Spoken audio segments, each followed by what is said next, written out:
ভুটানের শুরু এখান থেকেই হবে পারো ভ্যালিতে।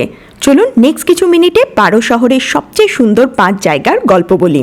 ভুটান ভেবে আপনি চোখ বন্ধ করলেই দেখতে পাবেন টাইগার নেস মনেস্ট্রি। সমুদ্রতল থেকে প্রায় 10,000 ফিট উঁচুতে এক খাড়া পাহাড়ের ঢালে অবস্থিত এই মনেস্ট্রি, যার ট্রেকিং রুট আর ওপর থেকে অপূর্ব দৃশ্য আপনার মনকে ডেফিনেটলি ছুঁয়ে যাবে।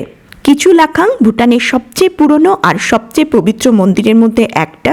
এই মন্দিরটি সেই 107 মন্দিরের মধ্যে একটা, যেটা রাজা একদিনের মধ্যে বানিয়েছিলেন যাতে হিমালয়তে বৌদ্ধ ধর্ম প্রসার করতে পারেন। অপূর্ব ফুলে ভরা গার্ডেনের মধ্যে দিয়ে হাঁটা, প্রেয়ার হুইলের শব্দ, পাহাড়ের মাঝে এই রঙিন প্রাচীর মন্দির, সব মিলিয়ে এটা সত্যি গভীর আধ্যাত্মিক শক্তির একটা স্থান।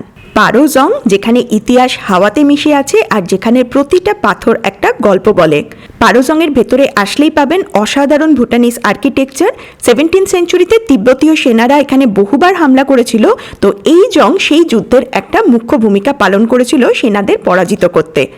এখনও এখানে 200 মঙ্কস থাকেন এবং এই জং পারো ডিস্ট্রিক্টের হেডকোয়ার্টার, যেখানে প্রশাসনিক কাজকর্ম এবং ধর্ম একসাথে পালন করা হয়। পারো ইন্টারন্যাশনাল এয়ারপোর্ট পৃথিবীর মোস্ট চ্যালেঞ্জিং এয়ারপোর্টগুলির মধ্যে একটা। ছোট্ট রানওয়ে চারিদিক থেকে দেখতে পাবেন ঘেরা রয়েছে 5,500 ফিট উঁচু হিমালয়ের রেঞ্জ দিয়ে, যেখানে ফ্লাইটের ল্যান্ডিং পৃথিবীর মোস্ট বিউটিফুল ল্যান্ডিংয়ের মধ্যে একটা ধরা হয়। ভুটানিজ পোশাক ছেলেদের জন্য ঘো আর মেয়েদের জন্য কিরা। হিমালয়ের নিজস্ব স্টাইল, এটা শুধু একটা পোশাক নয়, কিন্তু এটা ভুটানের ঐতিহ্য। পারোতে এসে অবশ্যই কিন্তু পরবেন কিরা আর নিয়ে নিন অসাধারণ পিকচার্স মেমোরির জন্য।